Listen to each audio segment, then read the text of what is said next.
O Ministro da Economia liderou a delegação portuguesa que participou esta semana na RAEM, na 6ª Conferência Ministerial. Pedro Reis é o convidado do espaço de entrevistas dos canais portugueses da TDF.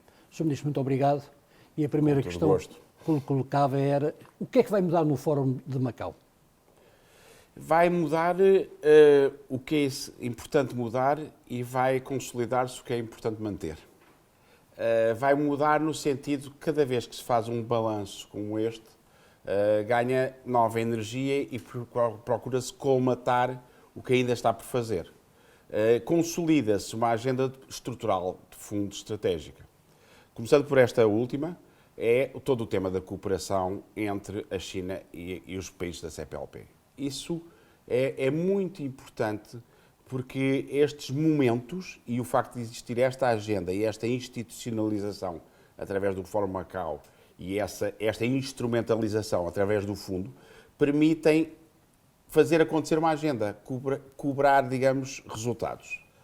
E na cooperação é tremendamente importante, logo a começar por toda a temática da língua, da cultura, no fundo do verdadeiro Mas quando falamos cimento. da cooperação, há sempre a velha questão da cooperação bilateral e de não ser necessário o Fórum. E há um país que faz parte do Fórum desde o início, o Brasil. Portugal também podíamos questionar, pelo menos nos primeiros anos, mas vamos falar, o Brasil está quase sempre fora do Fórum. Os países precisam da cooperação bilateral, precisam do Fórum. Duas notas. O que seria o Ministro da Economia português comentar a posição do Brasil. Aliás, país muito amigo e que eu vejo, do que eu pude observar, com enorme empenho. Mas esse tema é sempre difícil fazer o contrafactual, ou seja, eu consigo responder pelo que vejo a acontecer. Não consigo comentar o que seria se fosse de outra maneira ou o que não está a acontecer.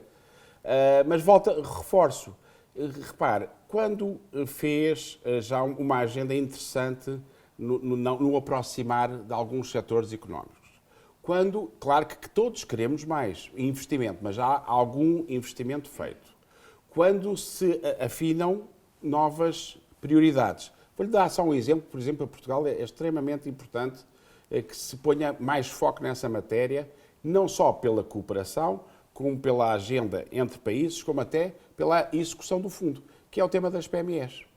Nós queremos acreditar que, para além dos grandes projetos infraestruturantes, há toda um enorme campo de atuação, muito concreto, para a dimensão, isso foi referido muitas vezes pelos vários parceiros, muito ajustado à dimensão das nossas economias.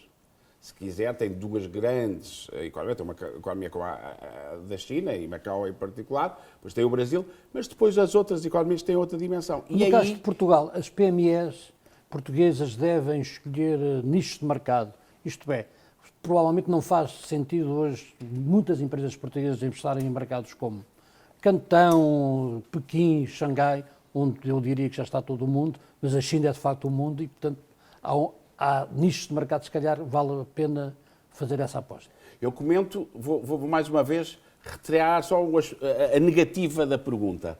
Ou seja, primeiro, ponto 1, eu acredito que os Estados, a diplomacia económica, deve criar condições para que as empresas escolham onde melhor atuar e o modelo que devem ter. Portanto, tenho alguma resistência a dizer que as empresas devem estar, as PMEs devem estar aqui ou ali. Não é esse o ponto de vista, o meu ponto de vista. Acho que nós temos a obrigação, e para isso cá estamos, e todos os que me antecederam e todos os que me seguirão, de criar relações, de criar agenda, de criar proximidade, de detectar oportunidades para que as nossas empresas então caminhem, naveguem e acelerem por si. Ponto 1. Segundo, eu, independentemente de por onde vão depois aterrar, o que eu costumo dizer na segunda derivada, se é Cantão, se é Grande Bahia, se é Xangai, se é outras províncias da China, onde acho já agora que há potencial de mercado e onde não tem uma concorrência tão forte de gigantes industriais, por exemplo, basta pensar até os próprios europeus. Dito isto, eu acho que Macau é uma pérola de ativo estratégico para as empresas portuguesas. Acho mesmo. Mas porquê é que Portugal está tão pouco em Macau? E se fomos nestes 25 anos, alguns dos interesses económicos relevantes de Portugal saíram de Macau e não ficaram em Macau. E não temos praticamente novos. Isto vai mudar? Vamos ter mais Portugal em Macau e na China nos próximos tempos? Olha, eu primeiro deixe-me dizer que eu, curiosamente, e não é para contradizer, é para complementar, mas eu devo dizer que eu fiquei... Eu não vinha cá há cerca de 8 ou 10 anos. Eu fiquei surpreendido pela positiva, porque com ainda a intensidade da proximidade a Portugal que senti, sinceramente.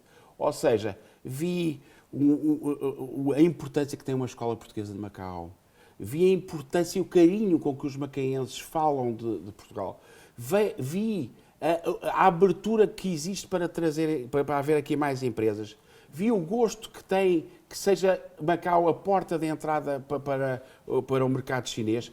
Portanto, eu senti daqui muito igual intensidade. E vejo, é preciso não esquecer que passámos uns anos do Covid. Não foi só as empresas aqui, as pessoas que sofreram pelo mundo fora. As empresas portuguesas, felizmente, não perderam andamento nas exportações, mas se calhar não tiveram a desbravar mercados novos. Portanto, é natural, não acho necessariamente negativo, ou um sinal de desmobilização, de não terem aparecido tantas novas empresas aqui, como diz... E bem, mas é um cenário que pode mudar ou deve mudar? Eu acho que sim. Eu acho que... Eu vou-lhe dizer uma coisa. Eu auscultei as empresas portuguesas, sabendo que tinham a forma Macau. Eu gosto de sempre ouvir no terreno e vejo o Estado como estando ao serviço dos seus cidadãos e o Ministro da Economia, em particular, como estando ao serviço das empresas portuguesas. E das coisas melhores que eu posso fazer é ajudar a promover a exportação e a internacionalização. Portanto, fui ouvir muitas empresas antes desta viagem, para preparar bem e para objetivar estes nossos fóruns, porque o que se vai, verdadeiramente, quando vai avaliar se correu bem ou não, é daqui a 6 meses, 1 ano, e fizer o balanço e houve mais empresas a vir para cá. Se assim foi, tudo isto valeu a pena. Eu acredito que será o caso. Ora, muitas empresas portuguesas, de áreas diferentes do tradicional, apontaram muito interesse em olhar para o tema de Macau. Olha, estão informadas, e agora levarei mais informação, sobre o projeto todo de infraestrutura da Grande Baía. Quando se fala dos aterros, dos resorts integrados, do hospital, de parques industriais, quando se fala no objetivo, como ouvi, à saciedade e bem, do interesse em Macau em promover hubs de tecnologia. Estamos a falar daquilo que podia considerar o Portugal moderno e não só apenas os vinhos e outros produtos tradicionais. Os vinhos também são modernos. Devo-lhe dizer, ou seja, há produtos que são modernos e há atitudes que são modernas. Produtos que são modernos ao serviço vêm de per si. São aqueles setores que têm integrados alta componente tecnológica e isso passa-se muito na economia portuguesa neste momento e eu acho que é exatamente uma área que se pode trabalhar aqui, com as biotecnologias, com as farmacêuticas, com os ITs e por aí fora. Mas depois tem setores que se reinventaram em Portugal. Portanto, eu também considero modernos, por justiça. Porque quando olho para um setor têxtil como o português, e acho que pode desenvolver-se aqui, vejo avançar o têxtil automóvel. E é importante para os veículos elétricos que a China desenvolve. Vejo a avançar o têxtil chamado têxtil inteligente, como sabe, que tem sensores para a área da saúde. É uma tangente curiosa com o setor da saúde. Portanto, vejo a avançar o posicionamento em termos de branding. Diz que viu que há alguma vontade para a presença portuguesa, mas certamente falaram da maior dificuldade, que é recente, de há 5 ou 6 meses, na contratação de quadros portugueses. Essa foi uma das questões que abordou com o chefe do Instituto, por exemplo. O tema do talento é um tema transversal. Eu devo dizer que Portugal também, nós temos no programa do Governo políticas para captar talento e manter talento. Portanto, não é por acaso, e é bom, é um sinal, já agora, é um sinal que estamos a evoluir para uma economia do conhecimento, e é um sinal que o mundo, curiosamente, está em muitas situações de quase pleno emprego. O que depois de situações como o Covid e os pontos de pressão que existem a nível mundial, é das boas notícias que nós temos deste ano, se formos ver bem.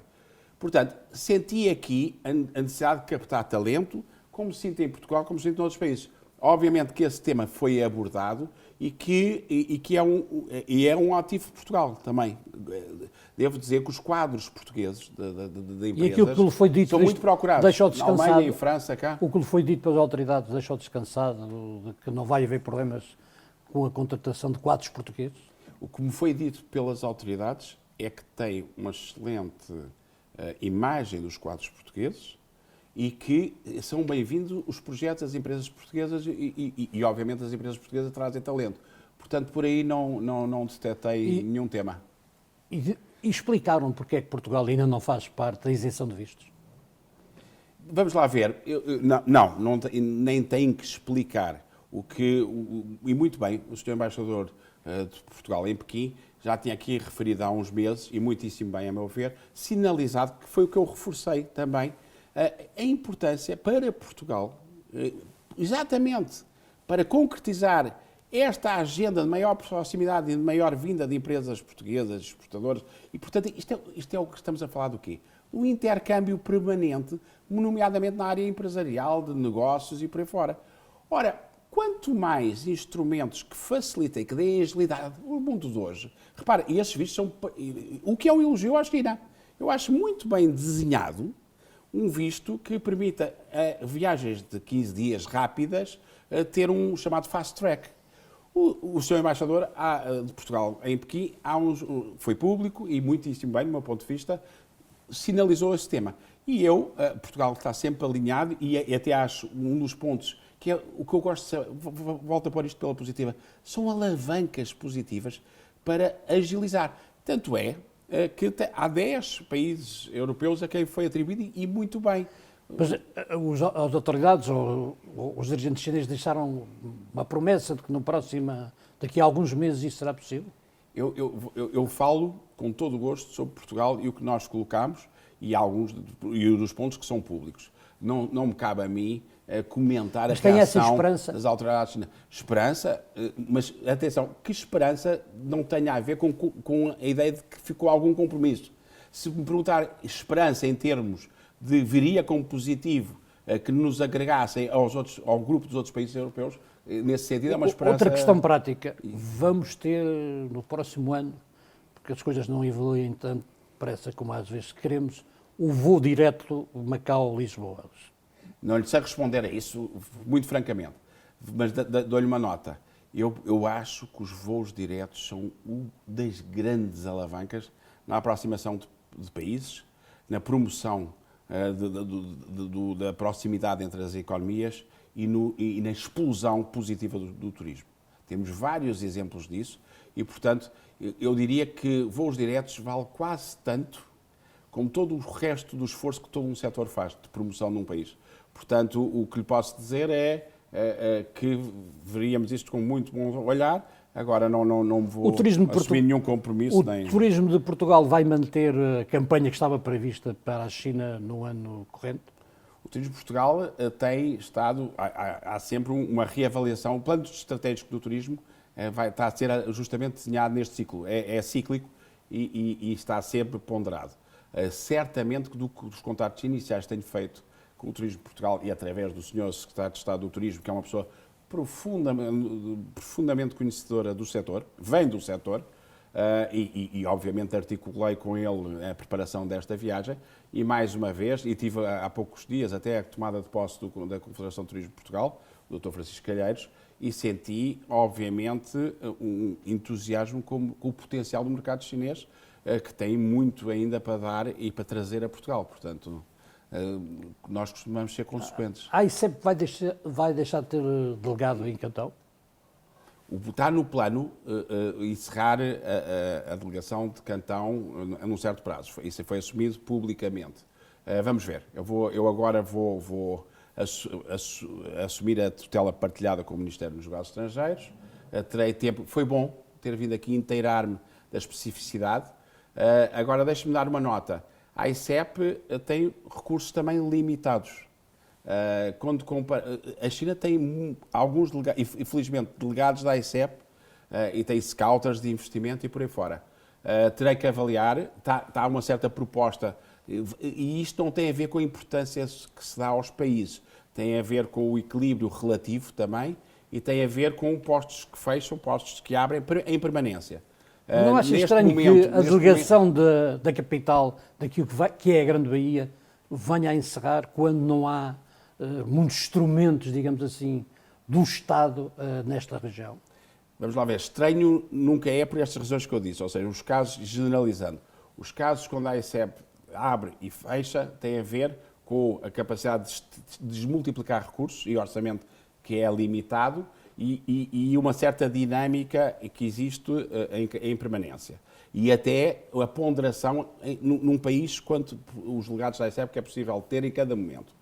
Portanto, mesmo quando encerra, não esqueça agora o tema de Cantão, de outros países onde se vai fechando, não tem a ver com uma menor aposta de Portugal, tem a ver com momentos.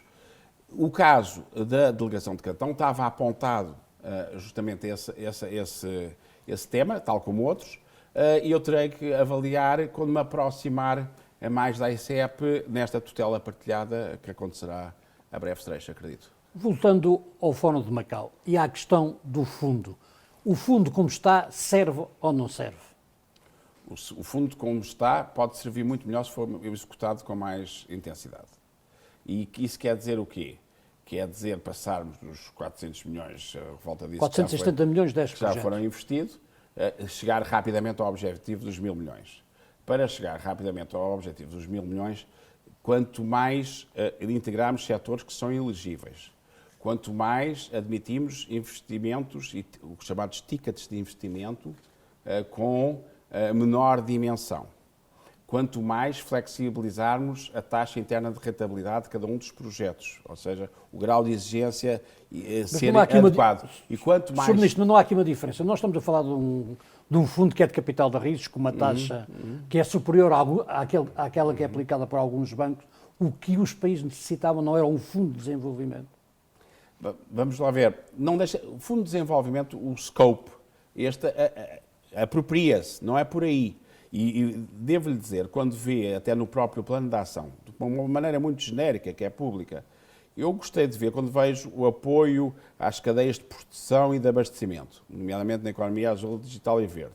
Quando vejo a cooperação ainda mais forte para o desenvolvimento sustentável e até trabalhar com as províncias, em termos de exportação, empresas que se preparam para a internacionalização e podem se preparar e capitalizar através do fundo. E quando vejo cooperação setorial, e a referência é a plataforma Macau, em infraestruturas, em cultura e educação, em turismo e em PMEs, isto está a dar um sinal forte de que se pode fazer, foi feito o balanço e se pode reforçar a agilidade do fundo. Ou, se quiser de outra maneira, se pode tornar mais, pragmatizar a sua estratégia. Isso quer dizer aquilo que eu lhe estava a referir. Eu, mais do que façam outro fundo, lance outro fundo, feche este e reinvente, eu gosto muito de construir em cima do que já está feito. Sinceramente, acho que é mais rápido, é mais ágil, é mais eficiente. Nós temos ali um fundo. Está capitalizado em 1.000 milhões. Foram investidos 400 e tal milhões. Então, há uma vontade expressa, formalizada, institucionalizada, de reforçar este âmbito do Fórum Macau. O grande instrumento é o fundo. Esse fundo, estamos todos de acordo que a maneira de o acelerar, a sua aplicação, chamado deployment no terreno, é, por exemplo, chegar às falhas de mercado, aos projetos e às empresas que amanhã poderiam estar a utilizá-lo. Volto às minhas, passo a expressão, as minhas PMEs. Quando vejo isto tudo, saio daqui confiante que é pode ser um bom momento. Foi um importante. Estão criadas as condições para uma nova dinâmica? Acho que sim, sinceramente. Há uma das medidas que o vice-presidente do Comitê Permanente da Assembleia Popular Nacional veio dizer, que é relativamente aos produtos portugueses. Portugal andou durante muitos anos a reclamar, sobretudo na exportação para a China, ainda há alguns produtos com que há algumas divergências. Isso é uma medida positiva. Desculpe estar sempre a descontaminar a pergunta do reclamar e para fora. Mas é bem lembrado o tema. Dos pontos que foi sinalizado publicamente, vamos chamar assim, quase nas bilaterais, é a importância do setor agrícola e agroindustrial. Portugal hoje é um setor absolutamente estratégico. Portugal tem-se afirmado, incorporou muita tecnologia, muita eficiência, muito serviço de ponta no seu setor agrícola. E sei que isso é uma das prioridades máximas do Ministro da Agricultura, das Florestas e das Pescas. Portanto, nós vemos com enorme agrado que tenha sido identificado como um dos projetos e um dos setores interessantes, aliás, para todos os países. E temos, é sabido, é público, permanentemente, e é bom que assim seja, um pipeline de protocolos que temos interesse e estamos na disponibilidade para celebrar, nomeadamente com a China, que permita homologar determinadas cadeias de produtos e abrir o mercado chinês ao setor e às exportações portuguesas. Portanto, vi isso também mais uma vez. No regresso a Lisboa leva queixas da comunidade portuguesa ou nem por isso? Não ouvi, quer dizer, ouvi muito interesse em manter aqui muito ativa e a visibilidade, e devo-lhe dizer já agora também, deixar aqui um elogio público ao trabalho do Sr. Cônsul de Portugal em Macau, um profundo conhecedor da realidade empresarial cá, e portanto vou também muito contente e muito agradecido à diplomacia portuguesa no seu todo, começar pelo Sr. Embaixador, o Sr. Cônsul e toda a equipa, e detetei junto da comunidade muito positividade e vontade de nos ver mais por cá. E mais empresas e mais parceiros. Há muita gente nova, há toda uma realidade, como saberá melhor do que eu, que me apraz muito a observar, que são empreendedores, pequenos negócios, engenheiros, arquitetos, advogados. Vejo gente nova, não só os que estão cá, mas curiosamente, e deixe-me deixar talvez esta nota final, os melhores, muitos dos melhores das nossas novas gerações, hoje em dia têm ainda mais elasticidade de cabeça e acham, e vejo muita gente interessada, que aqui há uma geração, se calhar, o seu objetivo era ir para os Estados Unidos, para a Inglaterra, para a Espanha, e vejo muitos a considerarem virem para cá como irem para a Austrália. Acha que Portugal e a presidência portuguesa se poderá reforçar nos próximos anos, em Macau, na China? Eu prefiro dizer que espero que sim e farei o possível por isso. E vamos ter mais investimento. Agora vamos falar em investimento, vamos falar para terminar um pouco de Portugal e da economia portuguesa. Quando se olha para Pedro Reis, muitos se recordam do trabalho que fez à frente do AICEP. Vamos ter mais investimentos chineses em Portugal nos próximos anos? Há intenções de investimento chinês e, portanto, são sempre bem-vindas. Isso aí, eu diria que é um fluxo que se tornou bastante permanente e com ciclos e momentos. É natural isso. Estamos a falar para a comunidade portuguesa, o Governo acabou de iniciar funções. Vamos continuar a crescer? Que mensagem é que deixa nesta perspectiva aos portugueses de Macau? Uma mensagem de confiança e de empenho de que o Governo, logo a começar pelo Sr. Primeiro-Ministro e acompanhado por toda a equipa, assumiu uma postura de grande ambição e compromisso com a execução.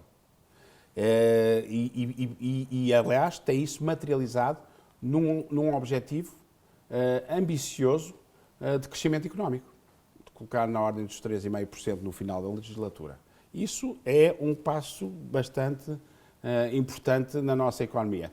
Mas queremos acreditar, e estamos convictos que assim o será, que é muito sustentado e suportado em vetores que estão em andamento e que o nosso contributo é acelerá-los, agilizá-los, desbloqueá-los. Deixe-me dar 2 ou 3 notas. Quando tem um programa no terreno, como o PRR e o Portugal 2030, onde tem um programa colossal para executar, nos mais variados setores da economia portuguesa, nas mais variadas infraestruturas estratégicas, nos mais variados vetores de crescimento transversais. Isso é uma oportunidade espantosa.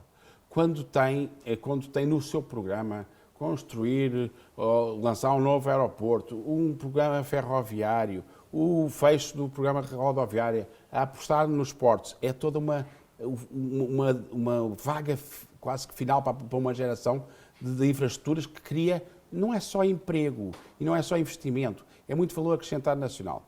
Quando tem instrumentos que queremos dinamizar ainda mais, como o Banco Português de Fomento, que pode ser determinante na capitalização das nossas empresas, no fecho de falhas de mercado naturais da banca comercial e até no financiamento mais proativo.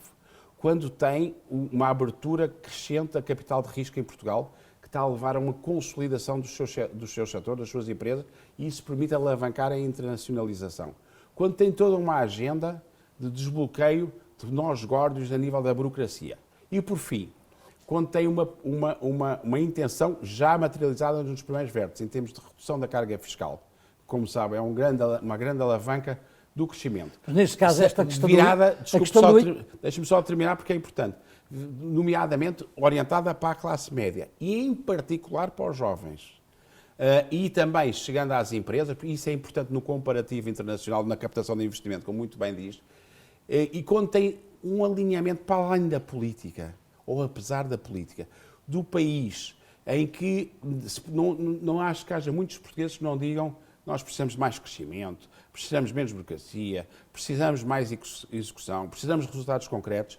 Eu estou profundamente convencido que isto vai criar muito rapidamente uma vaga de positividade no país e um alinhamento na ação. Mas a questão do IRS não começou mal? Eu acho que começou muitíssimo bem no sentido em que há uma baixa do IRS importantíssima. Quer dizer, quando compara o ano de 23 com o ano de 24, é uma baixa significativa do IRS e em muitos anos é concretizada. Porque até agora dizia-se, queixávamos e alertávamos em todo o país em que pagávamos, e é verdade, demasiados impostos. Concretizam umas medidas acoplando, façam o exercício, que é o que as pessoas sentem nos bolsos. Entre o que vão pagar por causa destas medidas consolidadas no seu total e o que pagavam em 23. Que quando toca a todos os escalões até ao nono escalão. Sendo que mesmo o escalão máximo beneficia, como sabe, é um imposto progressivo. Quando os mais novos baixam o IRS e há a intenção para se aproximar da taxa máxima de 15%. Quando a gente nova... Os mais jovens vão deixar de ter que ir para o estrangeiro? Acima de tudo, o nosso objetivo é que os mais novos não precisem de ir para o estrangeiro para ter uma carreira, para ter esperança no futuro, para poderem progredir, para não fundirem tão longe quanto o seu valor permite e a sua ambição pede, está a ver? Portanto, uma coisa é os mais novos irem ao estrangeiro quando querem, mas acima de tudo é o país dar-lhes perspectivas, regressarem quando entenderem e até atrairmos mais novos de outros países. E é isso que eu acho que nós estamos a construir, a começar a construir em Portugal. É um país com mais ambição, com mais agilidade, uma economia mais aberta, mais governo positiva. para a legislatura? Não, obviamente que é esse o cenário de trabalho do governo e até o empenho e as reformas que estamos a lançar e estas medidas de fundo que estamos a lançar é um plano que pressupõe uma legislatura e que ganha muito em ter uma legislatura, porque são estas mudanças de fundo podem conquistar uma geração, mas precisam de uma legislatura para acontecer. Notícia desta noite, a escolha de Sebastião Bugalho para liderar a lista do PSD às europeias é uma boa solução? Eu gosto muito de ver gente nova. É válido para aqui, é válido para as listas europeias, é válido para as empresas, é válido para a banca, é válido para a política. Eu quando vejo gente nova, com talento, contrariando o que se diz muito de uma certa geração, que é estão zangados com a política, não querem nada com a política, não é verdade. O caso de Sebastião Bugalho, há muitos jovens em Portugal com valor, com disponibilidade, com frescura, com agilidade mental, eu acho isso tão importante. Portanto, eu acho que não é só o PSD e o CDS que estão de parabéns por essa escolha, é uma geração nova que aceita lutar pelo seu país, e então num palco tão importante como as europeias, e acho que devemos estar todos contentes. Deixe-me terminar voltando aos 25 anos da região administrativa e social de Macau, que se vão assinalar. Nos contactos com as autoridades, há perspectivas de algumas comemorações em conjunto até ao fim do ano? O meu amigo faz muito bem, eu acompanho que se quiser na entrevista que vier a fazer às autoridades chinesas, a perguntar o que é que têm preparado. Portanto, eu não posso responder por isso, mas nós certamente, desde já, estamos a celebrar, porque é um momento alto e o que se passou foi muito interessante nestes 25 anos. Portanto, não somos nós que marcamos isso, mas estamos aqui a acompanhar. Uma mensagem final à comunidade portuguesa. A mensagem inicial que eu deixei. Que é o que eu vejo ali é o melhor de Portugal. Eu vi uma comunidade de muito valor, muito positividade, muito unida, muito atenta, muito pragmática, com a exigência que se quer. Quem dá tudo exige muito. É normal, é bom que assim seja na vida. Portanto, vou aqui daqui com o coração cheio em relação a esta comunidade, sempre, como aconteceu sempre que aqui passei. Tenho um carinho muito especial porque... E este carinho foi transmitido pelas uma boa autoridades? energia. Este carinho foi transmitido pelas autoridades? As autoridades realçaram a posição que as autoridades têm em relação à comunidade? Eu não quero voltar sempre ao tema. As autoridades devem falar pelas autoridades. O ponto é, eu sinto aqui uma intenção transversal de intensificar a identidade de Macau, a pujança de Macau, a força de Macau. E senti em todos que uma dessas marcas d'água, princípios quase fundacionais desta identidade muito especial, muito diferenciada de Macau, é o que eu estava a dizer, é uma pérola. E senti que em todos, na comunidade, nos portugueses, nas autoridades, na população chinesa, do continente, de cá, há um aspecto que é comum, que é o que existe em Macau é de um valor tão especial que todos nós temos que ajudar a preservar, e isso começa e passa muito pela cultura e pela língua. Portanto, isto demorou séculos a acontecer. A história deu-nos essa oportunidade, feita por todas as civilizações que aqui passaram, e muitas gerações, e nós temos uma enorme responsabilidade em reforçá-la para entregar isso, para daqui a 500 anos estejam a dizer que nós ajudámos a deixar um legado que tem um valor inestimável. E o que é que espera da visita, mesmo para terminar, a Hong Kong e do encontro com o chefe do Executivo? Espero informação, espero que me permita atualizar-me sobre o que se passa em Hong Kong, quais são as suas prioridades, qual é a sua dinâmica económica, é sempre nesse escopo que eu visito e, portanto, vou de olhos abertos e ouvidos atentos. Sr. Ministro, muito obrigado. Muito obrigado. A entrevista com Pedro Reis, Ministro da Economia de Portugal, está também disponível nas plataformas digitais da TDA.